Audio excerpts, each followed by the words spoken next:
Could a simple medication really help kids struggling with obesity? Well, that's the question everyone's asking and is what we're diving into today. A deep dive into some really fascinating research from the New England Journal of Medicine. That's right. We've got the study right here and some expert analysis too, looking at things like, well, kidney considerations that maybe the original study didn't focus on as much. Yeah, really important stuff. So if you are worried about childhood obesity or just, interested in new medical discoveries, This deep dive is for you. the study is called, get this, the Scale Kids Trial. Catchy. It's the first one to look at a medication called Liraglutide and how it works for treating obesity, specifically in kids 6 to 12 years old. So not just adults. Right, so younger kids. And it wasn't a small study either. Oh, really? Yeah, they had 82 participants, all randomly assigned to either get the liraglutide or a placebo. And of course, lifestyle changes too. Of course. Gotta have that. So what happened? What'd they find? Drum roll, please. Okay, I'm waiting. The kids on liraglutide, they saw a statistically significant drop in both their BMI and their weight compared to the placebo group. Wow, so it actually worked. It did. How much of a difference are we talking? A 7.4 percentage point difference in BMI change. That's not nothing. Not at all. That's a real shift towards a healthier future for these kids. Not just, a little blip on the scale. Exactly. It could mean a lower risk for all sorts of health problems down the line. And that's what really matters, right? Oh, long-term health. Absolutely. Prevention is key. But wait, there's more. Oh. Tell me. They also saw improvements in diastolic blood pressure. And blood sugar control, too. It's like a bonus on top of the weight loss. Exactly. Those are some pretty amazing secondary benefits. But, and here comes the but, right? Had to be a but somewhere. Every medication has potential downsides. Of course. That's just the reality. What were they seeing in this study? The most common ones were, the usual suspects, gastrointestinal stuff. Like nausea, vomiting. Yeah, that kind of thing. Which makes sense, given how the medication works. It does. But this makes me wonder, how do these side effects, how do kids experience them differently compared to adults? That's a really good point. Children might react differently, cope differently, and that's something doctors and parents need to be aware of. For sure. The good news is, in this study, most of the side effects were mild to moderate. That's good to hear. And they mainly happened when the dosage was being increased. So something that doctors could manage, potentially? Yeah, with careful monitoring and adjustments, it seems manageable. But that brings us to the big question, the long-term effects. The elephant in the room. Right. What happens down the road? Yeah, that's the million-dollar question. Because the short-term results, they look great. Very promising. But we need more research to really know what liraglutide does, over the long haul. Especially for kids, we need to understand the impact on things like growth, hormones, all those crucial developmental aspects. Look, it's a puzzle. And we've only got a few pieces so far. Exactly. We need the whole picture to see how everything fits together. So how does this all, how does liraglutide fit in with what we already do for childhood obesity? Well, lifestyle changes are still the gold standard, right? Diet and exercise. They're tried and true, but sometimes hard to stick to. They can be, absolutely. So liraglutide, it's not a replacement, more like an addition. Precisely. It's meant to work alongside those healthy habits, not instead of them. Like a boost. You could say that. And get this, the kids on liraglutide, their BMI reduction was almost double what we usually see with lifestyle changes alone. Double. Wow, that's impressive. It is, which makes you wonder, could this lead to a situation where, medication becomes the go-to and lifestyle takes a back seat? That's an interesting question, because ideally you want both, right? Absolutely, a harmonious blend. Medication to kind of kickstart things, and then the healthy habits to make it last. Sustainability is key. So we've talked about the good, we've talked about we need more research. Right. But our analysis, our deep dive into this study, Yes. it pointed out something kind of crucial. What's that? The study, it didn't really give us the full picture on the kids' kidney function at the start. That's a big one. Because we know obesity, it stresses the kidneys. It does. So we need to know if the medication, could it make that worse? Yeah, that's a crucial piece of information we're missing. Like, you don't want to fix one problem and create another. Exactly. Got to look at the whole system. So more research is definitely needed on that front. Absolutely. No question about it. Let's bring in the perspective of a pediatric nephrologist here. Okay, so we're talking kidneys now. Kidneys, exactly. They're essential for everything, really. Keeping us going. Right. But they're particularly vulnerable when it comes to obesity. Ah, so the kids in this study, they might already have some risk factors even before we start talking about medication. Precisely, and that's what makes this next point so interesting. Okay, we're listening. The Scale Kids trial, as groundbreaking as it is, it didn't really give us the full story on kidney function in these kids. So they missed something. You could say that our expert analysis actually flagged this as a pretty big oversight. Like what? What didn't they tell us? They didn't give us enough detail about the kids' kidney function at the beginning of the trial. So we don't know where they started. Exactly, no baseline to work with. And that makes it hard to figure out if the medication itself is affecting the kidneys, good or bad. Right, it's like trying to solve a puzzle with some of the pieces missing. Frustrating. Very much so. Okay, but what would a kidney specialist, a pediatric nephrologist want to know in this situation? Well, they'd want to know things like their serum creatinine levels, Okay. their estimated glomerular filtration rate, the eGFR, Right, getting a little technical here. and whether there was any protein in their urine. Okay, break that down for me a bit. What do those things actually tell us about how the kidneys are doing? Sure, think of your kidneys like super sophisticated filters, cleaning your blood all the time, getting rid of waste products and extra fluid. Okay, I'm with you. Serum creatinine, that's one of those waste products. Look, it's high, If it's high, it means the kidneys aren't filtering as well as they should. like a clogged filter. Exact. So that's a red flag. It could be. Okay, what about eGFR? eGFR, that tells you how effectively the kidneys are filtering the blood. So lower is worse. Generally, yes. A lower eGFR usually means the kidneys aren't working as well. And protein in the urine. That's proteinuria. Normally, the kidneys filter out waste but keep protein in the blood. Right. But if the kidneys are damaged, protein can leak out into the urine. So all of these things, they're like clues. Clues to how well the kidneys are functioning. And a kidney specialist would want to have these clues before starting a kid on liraglutide. Absolutely. You want to make sure there aren't any pre-existing kidney issues that could be made worse by the medication. Makes sense. It's like you don't want to cause more problems while you're trying to fix one. Exactly. It's all connected. So this study, it's a good start, It is. but we need more research, especially when it comes to the kidneys. We need to fill in those gaps. Absolutely. And not just in the short term, No, long-term monitoring is crucial. because even if there aren't problems right away, Things could change over time. subtle changes that we need to catch. Exactly, like a slow leak in a pipe. It might not seem like a big deal at first. But it can cause major damage if you ignore it. Precisely. So this is where things get tricky, right? It does get complicated. We have this medication that can help with obesity, Yes. but there's a chance, maybe a small chance, that it could hurt the kidneys. It's a balancing act, weighing the benefits against the risks. And this is where doctors, parents, and even the kids themselves, they all need to be involved in making these decisions. Shared decision-making is key. No one should feel pressured. Absolutely not. Everyone needs to have all the information and feel comfortable with the choices being made. Okay, so let's say a parent is listening to this right now, Yes. and they're worried about liraglutide and their child's kidneys. What should they do? First things first, talk to their child's doctor. Simple as that. It's the most important step. The doctor can assess their individual risk factors, order the right tests, and keep a close eye on their kidney function. So communication is key. Always. Don't be afraid to ask questions. Never. Parents have every right to be fully informed about any treatment their child is receiving. This brings up another question for me. What specific concerns would a kidney specialist, a pediatric nephrologist, have about liraglutide beyond just the lack of baseline data?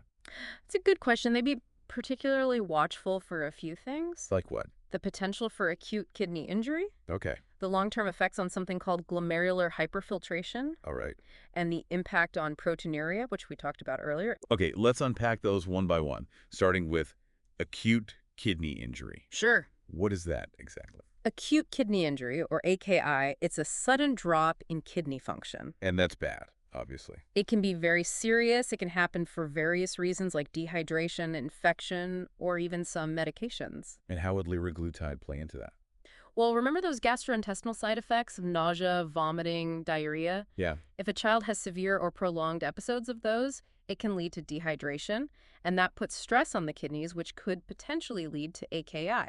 So it's not like the medication itself is harming the kidneys directly.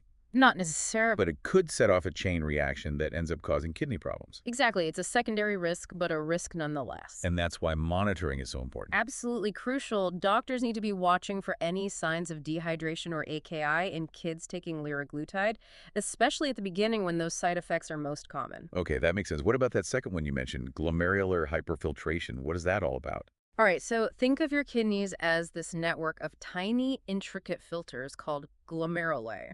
Oh, Their job is to filter your blood, remove waste, and extra fluid. right. Glomerular hyperfiltration is when these filters are working too hard under too much pressure. Like they're on overdrive. Exactly. It's often seen early on in kidney disease, and it's also linked to obesity, So it's like the kidneys are constantly trying to keep up. struggling to keep pace. And if this goes on for too long, It can actually damage the kidneys over time. so the worry is that liraglutide, even though it helps with weight loss. It could potentially worsen this hyperfiltration and put the kidneys at even greater risk. Right, because the kidneys are already stressed. Exactly. And we don't have a clear picture yet of how liraglutide affects glomerular function in kids over the long term. More research needed.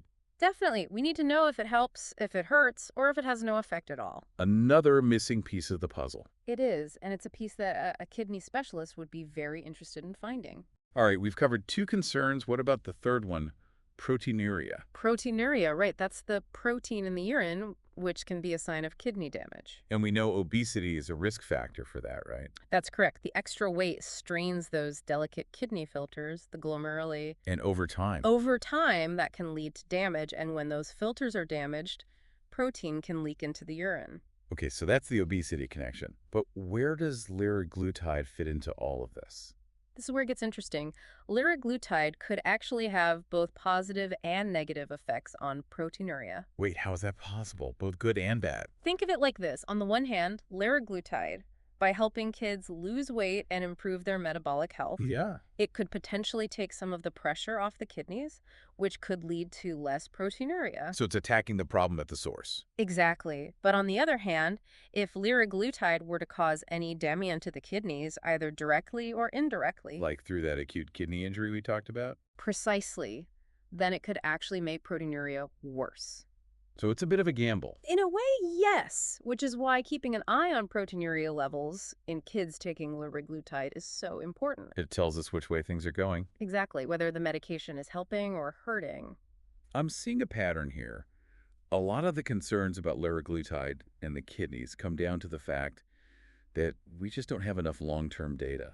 You're absolutely right. The Scale Kids trial, it was a good study, don't get me wrong, Yeah. but it only lasted 56 weeks. Not even a year and a half. Right, it's a start, but it's not long enough to really see what happens to the kidneys in the long run. Ideally, we'd want studies that follow these kids into adulthood. Exactly, to see how their kidney function changes over time. So we're kind of in a waiting game. We are waiting for more research to give us the answers. But in the meantime, what can we do?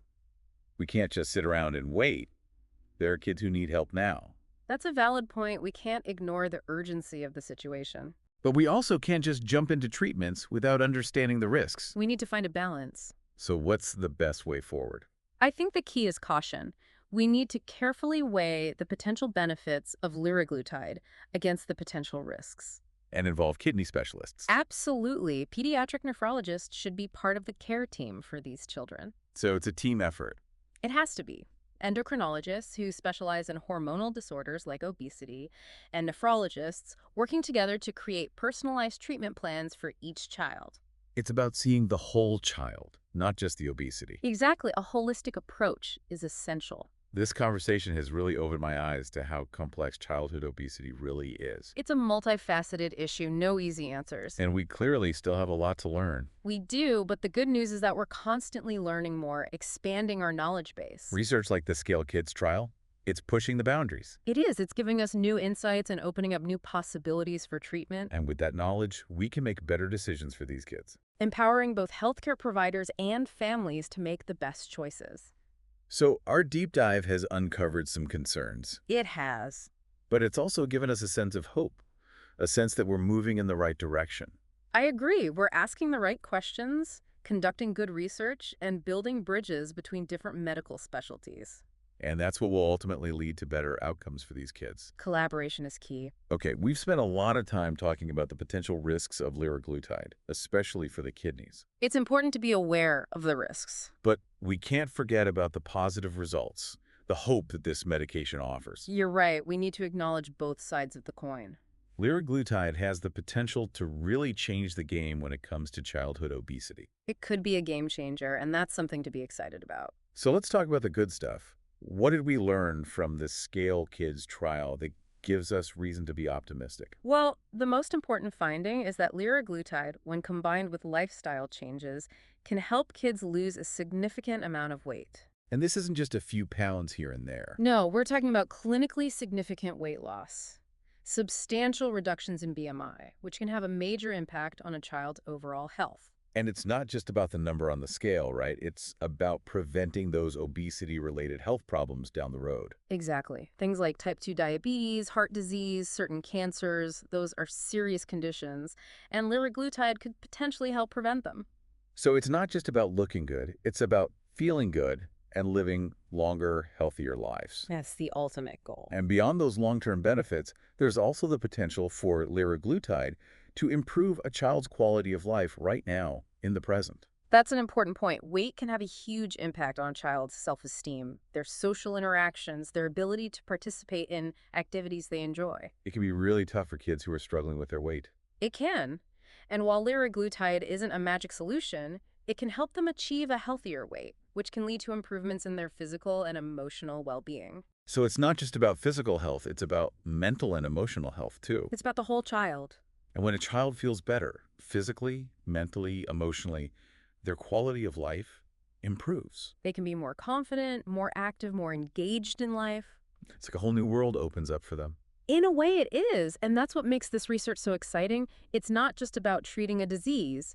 It's about helping kids live fuller, healthier, happier lives. Okay, time to zoom out a bit. Take a look at the bigger picture. We've covered a lot of ground, huh?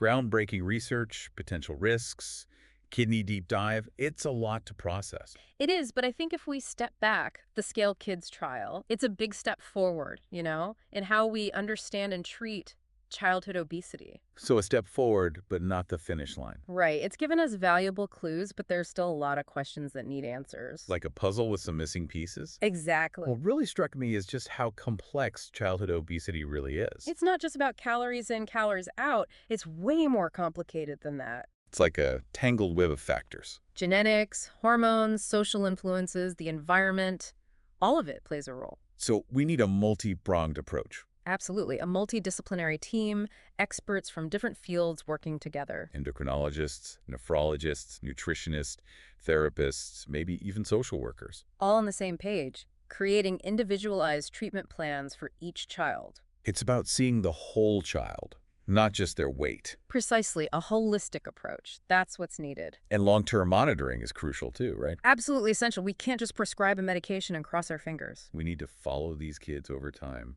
track their kidney function, their growth, everything. Make sure they're doing okay every step of the way. Catch any potential problems early on. Proactive care, not reactive. So it's a partnership, doctors and families working together.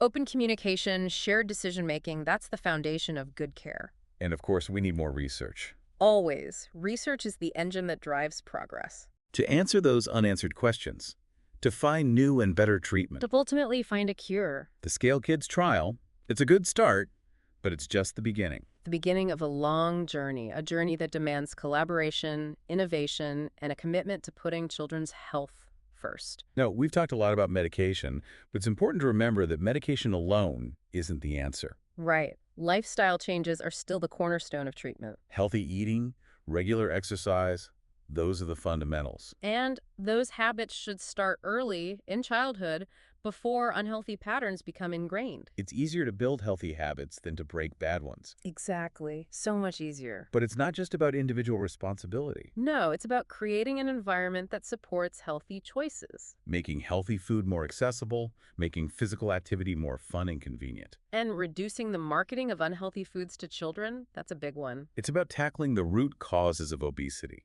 not just treating the symptoms. A societal shift is needed, a recognition that this is a complex problem that demands comprehensive solutions. This deep dive has given us all a lot to think about. Food for thought, for sure. So, to anyone listening out there, if you're worried about childhood obesity, whether it's your own child, a grandchild, a niece or nephew, or a child in your community, you're not alone. There are resources available, doctors who can help, organizations dedicated to fighting this epidemic. And don't give up hope. Right. We're making progress, we're learning more every day, and we're working together to create a healthier future for all children. That's the message I want people to take away from this. A message of hope and action. Exactly. Well, thank you so much for joining me on this deep dive. It's been an incredible conversation. My pleasure. I really enjoyed it. And to all our listeners, thanks for tuning in. Remember, knowledge is power. The more we understand about childhood obesity, the better equipped we'll be to fight it. Keep learning, keep asking questions. And until next time, keep diving deep.